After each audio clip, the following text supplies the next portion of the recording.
साथियों के साथ काफिले में यहाँ पहुंचे हैं।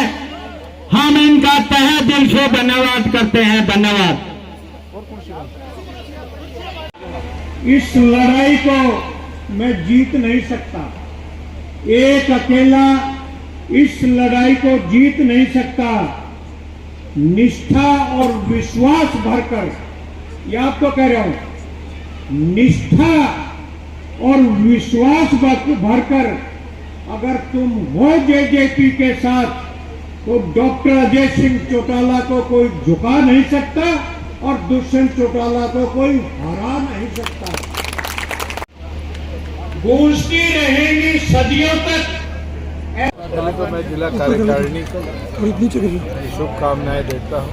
जिला अध्यक्ष के नेतृत्व में पहली मजबूत बैठक सोनीपत जिले की, और यही विश्वास रखता हूँ जैसा बूथ लेवल एजेंट के उपरांत राई हल्के में काम हुआ, इसी प्रकार से बचे पांचों हल्कों में भी काम करके मजबूत संगठन जिले के अंदर खड़ा करने का काम हरियाणा में आपने। दूसरी ओर पर पिछले 24 घंटे में एक बहुत बड़ी बात मीडिया के माध्यम से, अखबारों के माध्यम से सभी के संज्ञान में आई है। वो है कि चावल का बहुत बड़ा फेक परचेज करनाल जिले में हुआ है, और उसके उपरांत 5 लाख गेट पासेज है या मैट्रिक टन है, इस आंकड़े की जानकारी आ रही है। हम ये मांग करते हैं कि मुख्यमंत्री चीफ सेक्रेटरी की अध्यक्षता में तुरंत एक कमेटी बनाकर इस चीज़ को इंक्वायर कराने का काम करें, क्योंकि अगर इस तरह से नकली गेट पास बने हैं और किसान के बजाय दूसरी स्टेट का अनाज हमारे किसानों के नाम पर सरकारी खरीद किया गया, तो बहुत बड़ा हेर फेर सरकारी पैसे का हुआ है। हमने 5 साल बड़ी सख्ती रखी और निरंतर चेक्स एंड बैलेंसेस के बाद ये चोरी रोकी जाती थी।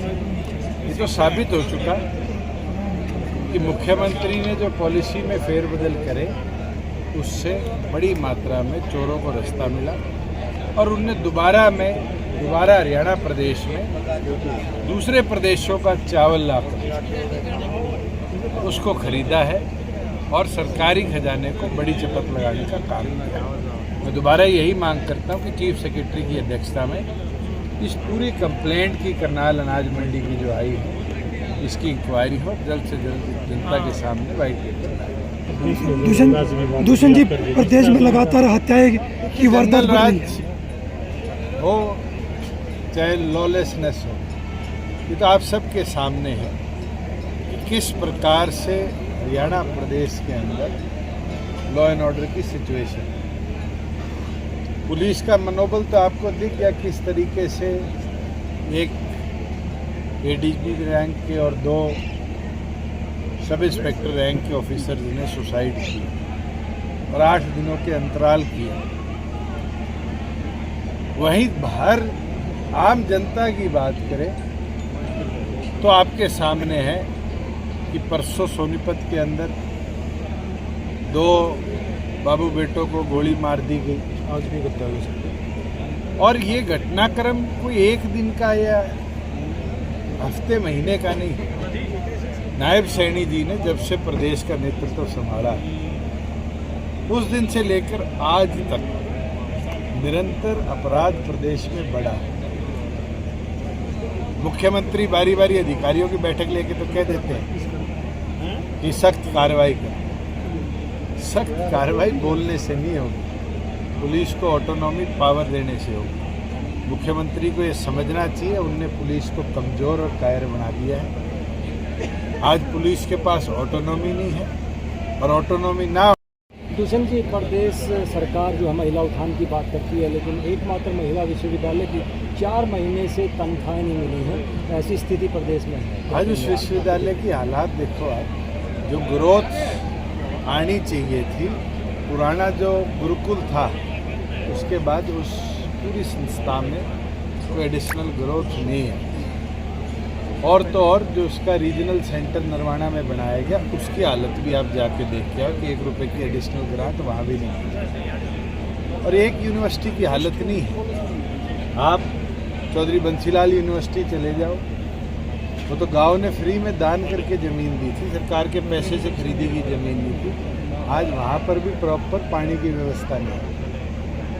हर जगह मेडिकल कॉलेज की व्यवस्था बना ली गई। मैं जींद के साथियों से चर्चा कर रहा था, आज तक जींद मेडिकल कॉलेज में पीने का पानी व्यवस्था जो बढ़नी चाहिए उसके लिए वाटर वर्क्स भी नहीं बना रहे। यही स्थिति महेंद्रगढ़ के अंदर जो मेडिकल कॉलेज बना है उसकी है कि कॉलेज की स्थापना के लिए जो पैसा लगाया गया उसका एडिशनल 50% और सिर्फ पीने के पाइपलाइन की व्यवस्था बनाने में सरकार को खर्च करना पड़ेगा। ये मिसमैनेजमेंट इस सरकार की है। केवल मात्र एक जगह में प्रत्येक सेक्टर के अंदर इसी तरह मिसमैनेजमेंट ऑफ फंड है और बहुत बड़े मात्रा में हरियाणा की जनता के दिए हुए टैक्स को बर्बाद करने का काम। कांग्रेस के प्रदेश अध्यक्ष पर एक चार्जशीट था दायर, उसको इंक्वायरी होनी चाहिए, क्यों डर रहे हैं? अगर उनने पीछे नहीं मांगे और वो सीडी नकली है तो उनको डरना नहीं चाहिए, और मांगे हैं तो अब तो जज के हाथ में है। तो हरियाणा सरकार भी चार्जशीट करने के बाद तो केस वापस नहीं ले सकती।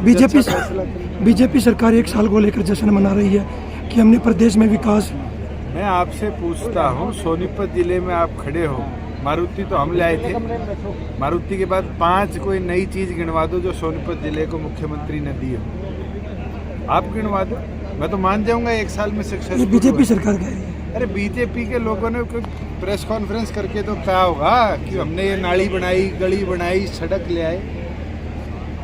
पिछले 1.5 साल से नायब सैनी प्रदेश के मुख्यमंत्री है, 1 साल से नहीं है।